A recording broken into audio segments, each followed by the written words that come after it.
स्वातंत्र्य दिनाच्या पूर्वसंध्येला जिल्हा परिषद मुख्यालयाच्या दारात भर पावसात आंदोलन सुरू। खोतवाडी ग्रामपंचायतीच्या कथित गैरव्यवहार प्रकरणी आंदोलन व उपोषण। खोतवाडी ग्रामपंचायतीतील कथित आर्थिक अनियमितता व भ्रष्टाचाराच्या प्रकरणाची सखोल चौकशी करून संबंधित दोषी लोकप्रतिनिधी व अधिकाऱ्यांवर कायदेशीर कारवाई करावी।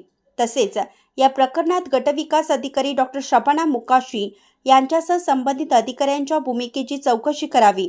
या मागणीसाठी सामाजिक कार्यकर्ते सतीश पाखले यांनी स्वातंत्र्य दिनाच्या पूर्वसंध्येला कोल्हापूर जिल्हा परिषद मुख्यालयाच्या प्रवेशद्वारासमोर आमरण उपोषण सुरू केले आहे।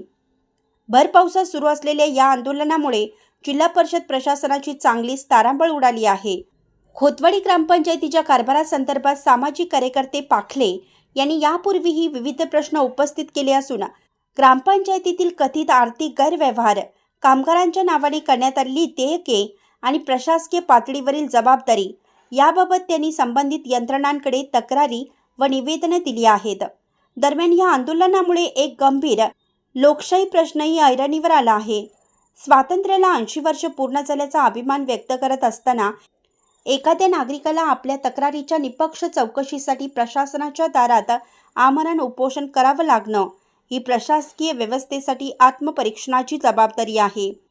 आता जिल्हा परिषद प्रशासन या आंदोलनाची आणि खोतवाडी ग्रामपंचायती विरुद्ध करण्यात आलेल्या आरोपांची कोणत्या पद्धतीने दखल घेते याकडे नागरिकांचं लक्ष लागलं आहे। चॅनलला सबस्क्राइब करा आणि परिसरातील ताज्या घडामोडी सर्वात आधी बघण्यासाठी बेल आयकॉनला क्लिक